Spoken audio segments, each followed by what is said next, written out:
자, 오늘 시그널 픽에서는 천하람 개혁신당 원내대표 모시고 이야기 나누겠습니다. 안녕하십니까? 네, 개혁신당의 천하람입니다. 예, 오늘 도하 모든 언론에서 헤드라인으로 뽑았던 제목, 곽종군 전 육군 특전사령관의 발언이었습니다. 개헌 당일 대통령이 비화폰으로 전화를 해서 국회 문을 부수고 들어가서 그 안에 있는 인원들을 끄집어내라, 이렇게 얘기했답니다. 이 발언이 사실이라면 굉장히 충격적입니다. 이렇게 되면 윤석열이 내란 수괴라는 것을 부인할 수가 없게 됩니다. 그러니까 지금 두 가지를 같이 봐야 되는데요. 계획행위와 실행행위입니다. 전체적인 계획행위에 있어서 중요한 것은 포고문을 누가 작성했느냐. 그러니까 포고문 내에 위헌적인 내용들, 국회를 마비시키고 또 정치활동 금지시키는 내용이 있었기 때문에 포고문을 누가 짰느냐의 어떤 그 큰 틀의 계획이 하나가 있을 거고, 그 다음에 실제 국회와 선관위 같은 헌법기관에 병력을 투입시켜서 해당 기관의 헌법상의 권한을 마비시키려고 하는 실행행위를 했느냐가 있는데, 지금 어제 오늘 이어지는 보도들을 쭉 보면 윤석열이 포고문도 직접 수정하고, 그러니까 최종적인 작성 행위를 하고, 그 다음에 병력의 투입과 관련한 직접적인 지시도 했다라는 거거든요. 그러니까 사실 그동안에는 겁만 주려고 했었다라는 최초에는 그런 해명이 나왔었죠. 그렇죠. 뭐 해프닝이었다, 뭐 경고였다, 이렇게 얘기를 했는데, 일단 그 내용도 포고문의 내용만 봐도 사실 그게 안 맞았죠. 왜냐하면 국회를 마비시키는 것은 이거는 애초에 헌법상 권한이 아닌 것을 포고문에 담아둔 거니까. 개헌법보다 헌법이 상위죠. 그렇죠. 그래서 그 자체도 말이 안 되는 해명이었지만, 지금 특전사령관의 얘기를 들어보면 이게 결코 경고 목적이 아니었고, 정말로 국회가 해제 표결을 못하도록 해서 국회를 마비시킬 목적이었다. 그러니까 정말 헌법 유린의, 헌정 유린의 고의가 명확하게 있었다라는 게 지금 드러난 거죠. 사실 그때 표결에 이제 190명 정도가 찬성을 했었는데, 그때 만약에 몇 명을 진짜 끌어내는 그런 상황이 벌어졌다면 자칫 이 폭력 사태로 비화될 뻔했었습니다. 네, 되게 장기화될 뻔했습니다. 만약에 그러니까 이게 말씀하신 것처럼 저는 그 군인들의 대응이 조금 약했다, 망설였다. 근데 이거 전 두 단계 나눠서 봐야 된다고 봐요. 지금도 나왔지만 명령을 내리는 대통령과 국방부 장관을 포함한 이 상층부에서는 장난이 아니었습니다. 이 사람들은 정말로 진입하고 국회를 제압하고 국회의원들을 끌어내서 체포할 생각이었고요. 뭐 남태령에 있는 비원 벙커에 가두려고 했다고 하더군요. 그런데 다행히 그걸 실행하는 일선 장병들 같은 경우에는 이게 무슨 말도 안 되는 짓이냐, 왜 우리가 북한도 아니고 국회로 가냐, 그랬기 때문에 저희가 살았던 겁니다. 저도 포고문 보고 막 국회 포위되고 담 넘어서 들어가고 했을 때 잡혀갈 줄 알았어요. 근데 이게 그때 약간 갑론을박이 있었죠. 이게 경고 목적이냐, 왜 약했던 거냐 했는데, 지금 드러나는 게 윤석열이 우리를 봐줬기 때문이 아니라, 국회의원들을 윤석열이 봐줬기 때문이 아니라, 일선 장병들이 도저히 국회로 막 무력을 더 세게 써가지고 본회의장에 들어오거나 국회의원을 끌어내지 못했기 때문이다. 차마 장병들이 그러지 못했기 때문이다라는 게 지금 명확하게 드러나고 있죠. 지금 어제 나왔던 군인들의 발언을 종합해보면, 사실 이 계엄이 좀 즉흥적으로 선포된 것 아니냐, 그 당일, 그 전날 저녁 이렇게 얘기가 나왔었는데, 최소한 이틀 전, 좀 민주당에서는 올 3월부터 이미 준비가 됐었다라고 얘기를 하고 있어요. 그러니까 어쨌든 계획적이었다. 가는 거죠? 당연히 계획적이었던 것이고, 그래서 계엄 이후에 바로 내놨던 윤석열의 메시지도 거짓이라는 게 드러났어요. 이게 무슨 경고 목적이고 뭐 이런 게 아니었던 것이거든요. 아주 치밀하게 계획된 것이었고, 단지 우리 일선 장병들이 안 따라줬기 때문에 본인들 계획보다 조금씩 늦었던 거예요. 계획대로 착착착 됐다면은 저도 지금 남태령 어디 벙커에 있을 겁니다. 14명을 체포하라는 명단이 있었다고 하거든요. 그렇죠. 그 체포 명단이 아니더라도 150명 이하로 떨어뜨리기 위해서는 국회의원들 빼야 되는 것이고, 또다시 국회에 들어가서 우리 표결하겠다라고 했다면은 나머지 국회의원들도 어디 가둬야 됐을 거예요. 왜냐하면 포고문에 일체 정치 활동을 금지한다 그랬으니까 모든 사람을 가둬야 마땅한 거죠. 그때 한동훈 대표가 왜 체포하려고 그랬습니까? 그때도 포고문이 그렇게 돼 있지 않냐라고 했지 않습니까? 그러니까 이런 걸 보면 이게 지금 사람들이 우스갯소리로 무슨 윤석열이 술 먹고 화가 나서 계엄했다 이런 수준이 아니고 정말로 야당을 그 전부터 악마화하고 그리고 더 나아가서는 대통령이 거의 약간 좀 제대로 된 의사 능력을 잃어버린 상태에서 부정선거 음모론에 완전히 빠져가지고 국회를 마비시킨 상황에서 선관위에서 부정선거 음모로 그 증거를 찾아서 지금 마음에 안 드는 이 야당 의원들 다 쓸어버리겠어, 날려버리겠어, 얘네가 정말 국회의원 아니라는 거를 온 국민에게 밝히면 그때는 국민들이 나를 지켜줄 거야. 계엄이 정당하다고 해줄 거야. 라는 음모론에 완전히 빠져 있었다. 저는 그렇게 보여집니다. 그럼 이번에 뭐 방첩사령 부대원들이 일부 선관위에 들어갔지 네. 않습니까? 가서 사진을 좀 찍었다고 하는데 서버 사진을 그럼 거기서 뭘 가져 나온 게 있는 거예요? 그래서 지금 선관위 측에서는 없다라고 하는데 그것도 뭐 사람들마다 말이 좀 다릅니다. IT 쪽에 밝은 부대를 좀 다른 서버가 있지 않은 다른 선관위 쪽으로 보낸 거 아니냐, 착오가 있었던 거 아니냐, 뭐 그리고 이제 외부 사진이 아니라 뭐 어떤 걸 해야 되는 거 아니냐 하는데 제가 추측컨대는 그 외부 사진 찍고 이런 것들이 조금 준비 작업이었을 것 같아요. 예. 지금 보십시오. 당시 윤석열의 계획에는 국회가 제압되면 조금 시간을 가지고 선관위에 있는 서버 내용은 볼 수 있단 말입니다. 계엄 해제를 못하게 해서. 그렇죠. 그러면 국회의원들 끌어내고 조금만 더 장기화가 되면 미리 서버 위치나 서버의 종류나 뭐 어떤 제조사나 모델만 알아놓고 그 다음에 구체적인 서버 내용을 들여다보는 행위는 조금 더 이후에 해도 된다. 예. 라는 차근차근 하려고 하는 계획이 있었던 게 아닌가 저는 그렇게 보여집니다. 예. 사실 뭐 이런 여러 가지 정황들로 봤을 때, 천하람 원내대표나 민주당 쪽에서는 이건 내란이 확실하고 네. 내란죄로 처벌받아야 되고 기소돼야 된다. 그래서 직무 정지돼야 된다. 이렇게 주장하고 있는 반면에 또 일부 보수 또 좀 더 윤석열 대통령을 지지하는 분들은 이게 무슨 내란죄냐. 내란이라는 것은 대통령이 뭔가 전국을 뒤집으려고 하는 건데 대통령이 절대 권력자인데 뭘 뒤집으려고 하느냐. 이렇게 주장을 하더군요. 그러니까 그거는 이제 그냥 그분들 제가 물어볼게요.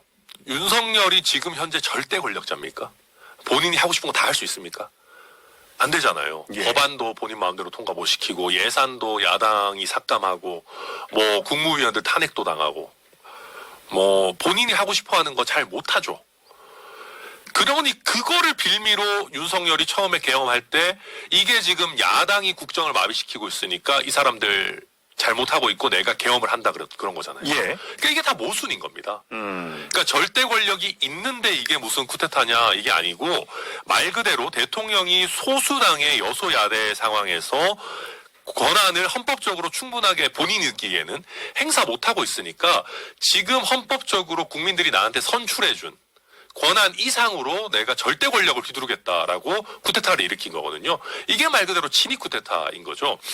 그리고 헌법과 괴헌법 어디를 봐도 대통령이 비상계엄을 선포했을 때 국회의 권한을 대신 뺏어서 행사할 수 있다는 것은 없어요. 예. 그러니까 이제 그 논리가 조금이라도 말이 되려면 내란 아니다라고 얘기하려면 국회를 건드리지 않았어야 돼요. 국회를 건드리지 않고 예컨대 사법부의 권한 일부를 군사법원이 좀 행사하겠다. 그리고 뭐 사회 소요 사태를 뭐 막겠다 이런 거였다면은 예. 어떻게 법논리적으로 쥐어짜서 빠져나갈 구멍이라도 있을지 모르는데 예. 국회를 건드리는 순간 왜냐하면 국회는 원래 대통령이 가지는 권한이 아니고 플러스로 국회는 계엄 해제 요구권이 있는 비상계엄 시에도 권력 분립이 유지되는 기관이기 때문에 예. 여기까지 건드려버린다라고 하면 이거는 정말 독재를 하겠다는 거거든요. 예. 그래서 이게 내란인 겁니다. 사실 민주당이 뭐 제보를 받았다면서 지금 계속해서 주장하고 있는 것이 평양상공에 무인기가 뜨고 오물풍선의 원점 타격을 김용현 국방부 장관이 지시했다. 이런 여러 가지 제보가 있다. 물론 어제 나왔던 군 관계자들은 확인해 줄 수 없다. 라고 지금 NCND를 하고 있는 상황이에요. 네. 만약에 진짜 제일 걱정은 이게 정말 사실이라면 이게 가장 큰 문제 아닙니까? 큰 걱정이죠. 그리고 저는 사실 가능성이 물론 제 추측입니다만 꽤 있다고 봅니다. 왜냐하면 지금 우리가 쭉 이야기 나누다 보면 그런 거잖아요. 어쨌든 계엄, 비상계엄이라는 건 하는 사람들 입장에서도 부담이 전혀 없는 행위는 아닐 겁니다. 그렇겠죠. 그럼요. 그리고 이게 뭐 정말 뭐 술 먹고 그냥 야 오늘 계엄이야 이게 아니고 며칠 전부터 계획을 했다면 참모들 입장에서 그러니까 윤 대통령은 막 화가 나 있었다고 해도 참모들 입장에서 이게 야당이 좀 너무 설치고 뭐 우리 말 안 듣고 자꾸 탄핵하고 이런 거 말고 조금 더 명분이 있어야 될 것 같은데요라는 얘기를 했을 것이고 그 과정에서 그러면은 차라리 북한 도발 이런 게 명확한 근거가 되지 않냐라는 얘기가 참모들 사이에서 없지 않았을 것 같습니다. 그리고 지금 이런 어떤 움직임들이 있었는데 합참에서 거절했다라고 하는 되게 구체적인 내용들까지 나오고 있는데 합참에서도 여기에 대해서 전혀 부인하진 않고 있습니다. 그냥 NCND를 하고 있는데 이런 것들 보면 얼마나 구체적으로 나아갔는지는 조금 의문이 있습니다만은 뭔가 북한의 어떤 도발을 유도하려고 했던 시도들 내지는 최소한의 구상은 있었던 거 아닌가 저는 그렇게 추측이 됩니다.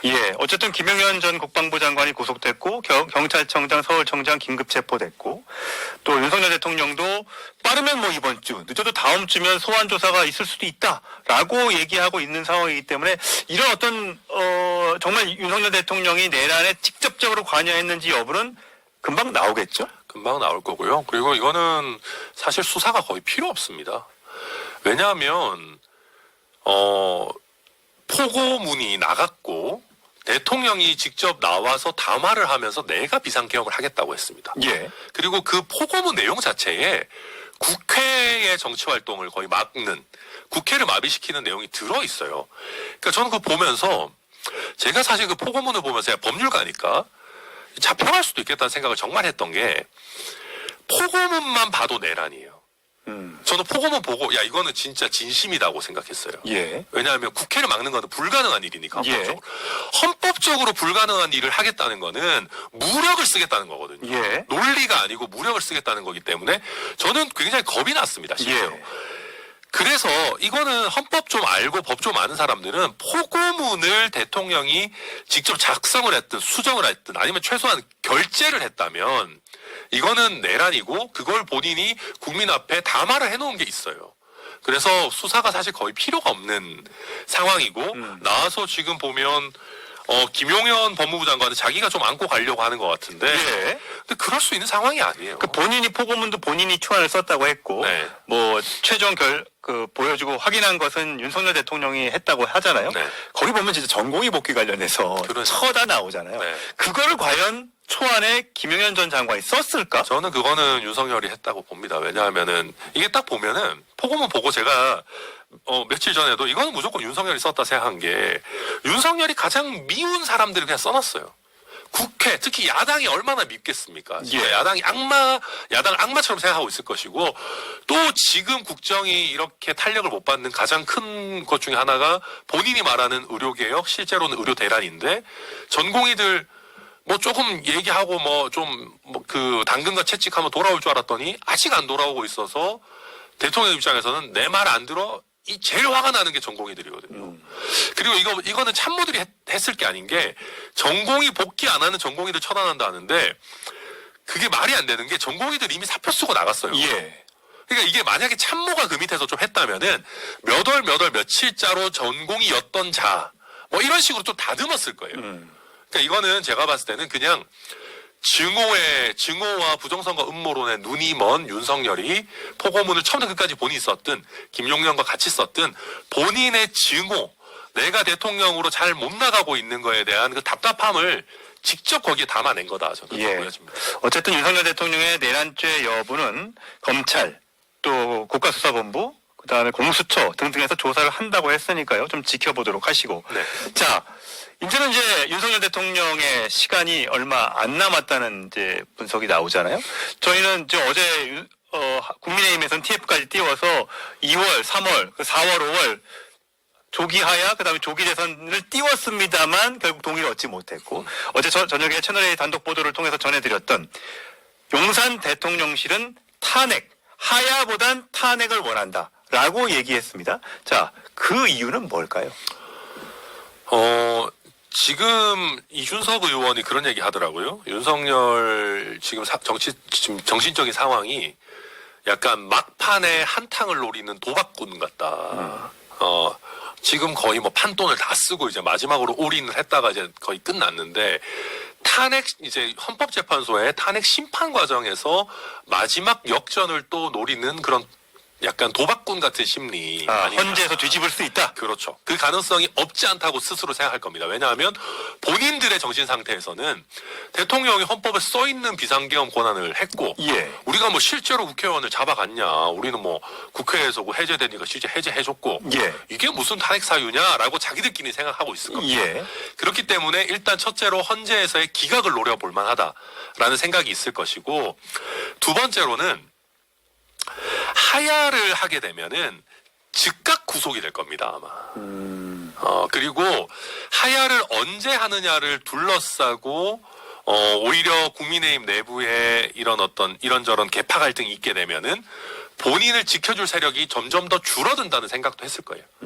차라리 그런 계파 갈등이 더 심해지기 전에 국민의힘이 우군으로 어느 정도 온존해 놓는 결정은 내가 먼저 탄핵 절차를 받아들이겠다라고 하는 것 아닌가. 예. 그런 정무적인 판단도 깔려 있으리라 봅니다. 탄핵 절차를 받아들이겠다는 게 그러면 지금 토요일 날 있을 탄핵 그 표결에서 찬성표 던지세요. 이건 아닐 거 아니에요. 네, 그냥 뭐 자유롭게 하시라 뭐 이런 식으로 놔두거나 아니면 뭐 예를 들면 받아들일 테니 조금만 더 우리가 준비할 수 있게 약간의 시간을 더 달라라고 마지막으로 당에 부탁을 한다든지. 예. 지금 머리를 엄청 굴리고 있겠죠. 어떻게 될 걸로 보세요? 14일 날 표결 전망. 저는 이번에는 못 막을 거라고 봅니다. 그러니까 이번에는 가결될 거라고 봅니다. 예, 어느 정도 사실 지난번 박근혜 전 대통령 탄핵 때는 예상보다 굉장히 많은 60표 이상의 그 찬성표가 여당에서 그때 당시에 나왔었잖아요. 네. 이번에는 어떨 걸로 보세요? 이번에는 지금 김상욱 의원이나 여당 의원들도 얘기하는 게 10명 이상 지금 이미 된다라고 얘기하고 있고, 저와 이준석 의원이 어쨌든 파악하고 있는 바로도 10명 이상은 됩니다. 아, 그래요? 네, 그렇게 10명 이상은 되고, 근데 이제 그분들의 자유투표를 막을 수 있을 것이냐가 관건인데, 이번에는 못 막을 겁니다. 이미 국민의힘의 어떤 그 풍향을 읽으려면 배현진 의원을 좀 주목하면 되는데, 네. 제 개인 의견입니다. 배현진 의원이 이미 표결에 참여하겠다라고 하는 얘기는 물밑에서 많은 의원들이 무기명이니까 가서 찬반은 뭐 밝히든 밝히지 않든 일단 투표하러는 가야 된다. 예. 투표하러 안 가면 지금 보면 일단 모조리 다 부결을 누른 것과 똑같은 지금 역사적 판단이 되는 건데, 네. 무조건 들어가야 된다 하고 있기 때문에 이번에는 못 막을 것이고요. 예. 만약에 둑이 무너지는 게 여당 내에서도 조금 더 빠르게 느껴진다고 하면 저는 정말로 지난번처럼 수십 표가 쏟아질 가능성도 배제할 수 없다고 생각합니다. 근데 제가 네. 어제 두 가지 안건이 통과가 됐었는데 상설특검안 네. 그거는 209명이 찬성을 했고요. 반대로 신속 체포안은 190명이 찬성했는데 네. 여당에서 나온 표를 보니까 김상욱, 조경태, 김예지 요 세 명이 찬성표. 그다음에 김용태, 김재섭, 한지아 요 세 명 기권을 했어요. 그러면 요 기권한 표도 만약에 진짜 실제 탄핵 표결 갔을 때 찬성표를 던진다고 만약에 가정을 하면 6표거든요. 근데 이거는 자기 이름이 드러나는 거잖아요. 그렇죠. 네. 그러니까 이거 어쨌든 자유 투표를 하러 들어만 간다면 지금 드러내놓고 이야기하고 있지 않은 분들 중에서도 이 친이 쿠데타 내란 행위에 대해서 그냥 까놓고 말씀드리면은 저희 붙잡고 저희보다 더 심하게 사석에서는 윤석열 욕하는 여당 의원들 있습니다. 아, 그래요. 왜 안 그렇겠어요? 저희는 저희가 체포당할 뻔하고 뭐 그렇기 때문에 굉장히 저도 많이 격앙돼 있고 저도 평상시보다는 정말 화가 많이 나 있습니다. 예. 그런데 국민의힘 의원들은 반대로 윤석열이라는 인물이 옛날에는 문재인 밑에서 정말 뭐 호의호식하고 다 박근혜 사람들 잡아가두고 보수를 한번 이미 괴멸시켰다가 왜 지금 여기 와가지고, 물론 그때는 국민의힘이 원해서 대통령 후보 시킨 거지만 두 번째로 국민의힘을 완전히 괴멸시키려고 하고 있는 거 아니냐. 그러니까 정치적으로 그분들은 화가 나는 거예요. 예. 그리고 조금 가만히 있었으면 이재명 대표 사법적으로 잘 처리되고 리스크가 사라졌을 건데 왜 이 타이밍에 이 난리를 내란을 벌여가지고 이재명 저렇게 살려주고, 이거 막 사석에서 그런 얘기도 합니다. 윤석열이 이재명한테 뭐 돈 받았냐. 그런 얘기까지 해요? 진짜 그런 얘기 합니다. 사람 너무 화가 나니까 왜 윤석열이 지금 이재명 살려주고 있냐. 그리고 왜 국민의힘은 다 죽이고 있냐. 이 여당 의원들이 그런 막 울분을 토하거든요. 예. 그러니까 그런 상황입니다. 그래서 자유투표 들어간다면은 내가 왜 여기서 나는 이런 내란이나 비상계엄에 동의하지도 않는데 투표도 못하러 가게 해가지고 내가 왜 윤석열과 한 몸인 것처럼 역사적으로도 또 국민들 앞에도 기록이 돼야 되냐. 나는 예. 윤석열과 한 몸 아니다. 예. 막 거의 막 육두문자를 쓰면서 윤석열 욕하고 빨리 당장 끌어내야 된다. 이런 여당 의원들 적지 않습니다. 예. 사실 여당에서는 계엄령 선포에 대해서는 대부분 반대하면서도 이게 내란이냐 아니냐, 또 탄핵을 해야 되느냐 말아야 되느냐, 여기에 대해서는 하여튼 이견도 있는 건 사실입니다. 근데 지금 이제 여당 원내대표 선거가 내일이잖아요. 예. 친윤에서 권성동 원내대표가 또 나왔어요. 그때 당시에 이준석 대표 시절 때 원내대표였죠. 그렇죠. 체리 따봉 문제로 5개월 만에 물러났던. 자, 다시 권성동 의원이 전면에 친윤계의 지원을 받아 원내대표에 도전한다는 것. 이건 어떤 메시지로 봐야 돼요? 이게 이제 윤석열의 최근 담화, 그러니까 당의 이 전국 안정 방안이나 본인의 임기를 포함해서 일임하겠다라고 얘기했을 때 일임의 대상이 누구냐에 대해서 동상이몽이 있었거든요. 한동훈은 자기라고 생각했던 거예요. 예. 그런데 실제로 국민의힘 의원들하고 얘기해 보면 대통령이 말한 일임의 대상은 한동훈은 무슨 택도 없는 소리고 추경호 원내대표였던 거 전. 그렇죠. 그러니까 친윤 주류한테 맡긴 거였다는 거예요. 그러면 그 뜻을 받들기 위해서는 어떻게 해야 됩니까? 친윤 주류가 계속해서 당의 주도권을 끌고 가야 되는 거 아니에요. 예. 안 그러면 당이라는 게 무게추가 확 한동훈한테 넘어가 버리니까 그 연장선에서 이번에 권성동이 구심점이 되겠다라고 해서 손을 들고 또 다 같이 이렇게 추대하는 형태로 중진들이 추대했다고 그러네요. 중진들이 추대하는 형태로 지금 나온 거고요.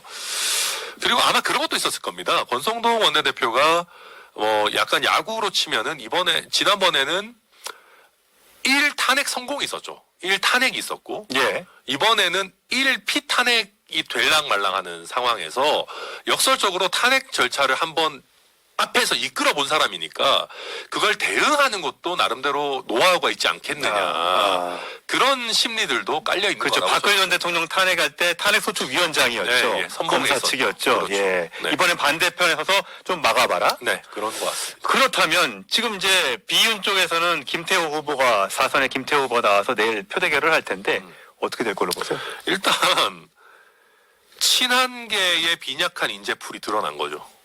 김태호 의원 처음에 나온다고 했을 때 저는 되게 생뚱맞다고 생각했거든요. 아니, 김태호 의원이 뭐 좋은 사람 나쁜 사람 이런 문제가 아니고 예.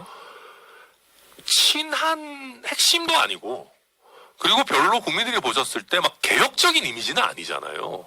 그러니까 그러다 보니까 김태호 의원이 친한계를 대표해서 내지는 약간 조금 더 조속한 퇴진을 바라는 사람들을 대표해서 나온다?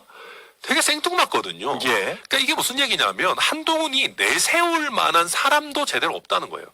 김성원 의원 이런 사람들 좀 이렇게 표현이 그렇지만 그러니까 김성원 의원 좀 설득해봤지만 안 되는 거예요. 그만큼 사람들이 한동훈 대표에 대한 지금 믿음이나 신뢰가 없고 한동훈 대표 하라는 대로 했다가는 이게 얼마나 갈지 모른다는 거 아는 거고 김태호 의원 이미 좀 자리 잡으신 분이고 또 오랜만에 중앙정치에서 본인의 존재감을 보여줄 때니까 이거는 한동훈을 위해서가 아니라 자기 스스로 그냥 하시는 거거든요. 그러니까 이런 것들 보면 요약하면 한동훈 쪽은 이미 구심점이 사실 없고 표대결하기에 김태호 의원은 명분상 너무 약해요.